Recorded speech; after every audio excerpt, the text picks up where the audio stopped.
आज की इस वीडियो में हम सीखेंगे जो लाइन इंटीग्रल होता है ये पाथ डिपेंडेंट भी होता है और पाथ इंडिपेंडेंट भी होता है। अगर हमारे पास वेक्टर फील्ड में कंजर्वेटिव वेक्टर फील्ड वो होती है जिसमें कर्ल जिसका ज़ीरो होता है, या जो ग्रेडियंट होती है किसी स्केलर फील्ड की, उसको हम कहते हैं कंजर्वेटिव वेक्टर फील्ड। जो फील्ड कंजर्वेटिव हो उसमें जो लाइन इंटीग्रल होता है वो पाथ इंडिपेंडेंट होता है, मसलन ये वाला। और जो वेक्टर फील्ड कंजर्वेटिव ना हो उसमें जो इंटीग्रल होता है वो पाथ डिपेंडेंट होता है, मसलन ये वाला। यहाँ पे दो एग्जांपल्स हम लेंगे, ये पाथ डिपेंडेंट की एग्जांपल है और ये पाथ इंडिपेंडेंट की। अगर हम इस वेक्टर फील्ड को देखें तो ये जो वेक्टर फील्ड है हमारे पास, इसका अगर हम कर्ल फाइंड करें तो ये ज़ीरो नहीं आता, यानी डेल क्रॉस ए अगर हम फाइंड करें एक वेक्टर आएगा जो कि ज़ीरो के इक्वल नहीं आएगा इस फील्ड के लिए। तो इस फील्ड के लिए हमने ये तीन इंटीग्रल्स एवेल्यूएट किए हैं। सबसे पहले जो हम इंटीग्रल ले रहे हैं, ये हम इंटीग्रल ले रहे हैं इस लाइन के long y is equal to x. तो हम उसी तरह से इसको एवेल्यूएट करेंगे जिस तरह हम लाइन इंटीग्रल एवेल्यूएट करते हैं, और उसमें हम x की जगह y हम यूज़ करेंगे या y की जगह हम x यूज़ कर लेंगे। और उसमें जब हम x की जगह y करेंगे या y की जगह x, तो हमारी जो लिमिट्स हैं वो ज़ीरो से बन जाएंगी। और इसको जब हम एवेल्यूएट करेंगे इस इंटीग्रल को, ये वाला इंटीग्रल फॉर दिस कर्व, तो ये हमारे पास ये आ जाएगा। सिमिलरली सेकंड पार्ट में हमने इसको एवेल्यूएट किया हुआ है इस पाथ के लिए C1 C2।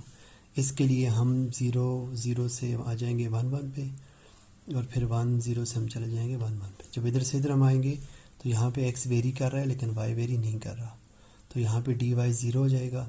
सिमिलरली जब हम यहाँ से यहाँ पे जाएंगे तो यहाँ पे हमारे पास x वेरी नहीं कर रहा, यानी dx 0 हो जाएगा, और y वेरी कर रहा है 0 2 1 4। तो जब हम इस पाथ के ऊपर इसको इंटीग्रेट करेंगे तो हमारे पास 2 आ जाएगा। तीसरा पाथ हम आगे लेते हैं, वो ये वाला पाथ लेते हैं। 0 0 से हम इस पॉइंट पे जाते हैं 0 1 पे, और इससे हम 1 1 पे आ जाते हैं। जब हम इससे इधर जाएंगे और इससे इधर जाएंगे, इन दोनों इंटीग्रल्स को ऐड करेंगे तो हमारे पास 2 आ जाएगा। और तीसरा जो हमारा हमारे पास 4/3 आ जाएगा, ये थर्ड इंटीग्रल आ जाएगा।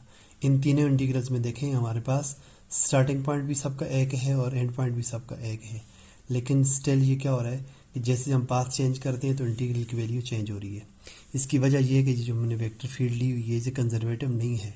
अब हम ऐसी एग्जांपल लेते हैं जिसमें हमारे पास जो वेक्टर फील्ड होगी वो कंजर्वेटिव होगी, और वो हम एग्जांपल इधर देखते हैं। मसलन हमारे पास ये जो वेक्टर फील्ड है a is equal to 2xy² i plus 2 into x² y plus y into j, ये जो वेक्टर फील्ड है अगर हम इसमें कर्ल फाइंड करें इसका तो ये 0 हो जाता है। इसका मतलब ये हुआ कि ये कंजर्वेटिव वेक्टर फील्ड है। अब हम इस कंजर्वेटिव वेक्टर फील्ड के लिए देखेंगे कि जो इंटीग्रल है वो पाथ पे डिपेंड नहीं करना चाहिए। तो यहाँ पे हम तीन पाथ लेते हैं। सबसे पहले हम पाथ लेंगे इसका y is equal to 2x। जब हम y is equal to 2x, दूसरा पाथ हम ये वाला लेंगे y is equal to x², और तीसरा पाथ हम ये लेंगे।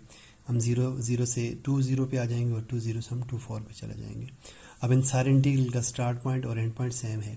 सबसे पहले जब हम ये वाला वैल्यू ऐड करेंगे तो इस इंटीग्रल के लिए a डॉट डी आर जब हम फाइंड करेंगे तो इस पूरी एक्सप्रेशन में हम y को रिप्लेस कर लेंगे 2x से, और फिर हमारे पास जो x के ऊपर लिमिट्स आएंगी वो आएंगी, मसलन यहाँ पे अगर हम देखें तो x की जो लिमिट है वो 0 से 2 तक जा रही है।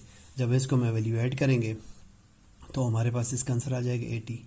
फिर हम दूसरे पार्ट पे आ जाएंगे, इस पैराबोला के लॉन्ग आ जाएंगे y is equal to x²। तो ये जब हम a डॉट डी आर की एक्सप्रेशन फाइंड करेंगे तो a डॉट डी आर हमारे पास हो जाएगा, क्योंकि r इक्वल होता है xi प्लस वाई जे प्लस जेड के। तो डी आर हमारे पास आ जाएगा dxi प्लस डी वाई जे प्लस डी जेड के।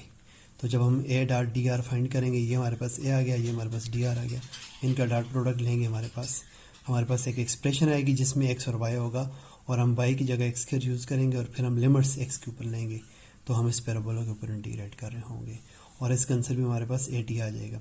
सिमिलरली हम थर्ड पाथ पे आते हैं, C1 प्लस C2 पे आते हैं। सबसे पहले हम C1 के लिए क्या करेंगे कि इसके लॉन्ग C1 इंटीग्रल एवेल्यूएट करेंगे।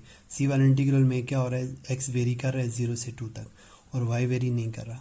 सिमिलर जब हम C2 पे इंटीग्रेट करेंगे तो यहाँ पे हमारे पास x वेरी नहीं कर रहा, क्योंकि x यहाँ भी 2 है, यहाँ भी 2 है, y वेरी कर रहा है, y 0 से 4 तक जा रहा है।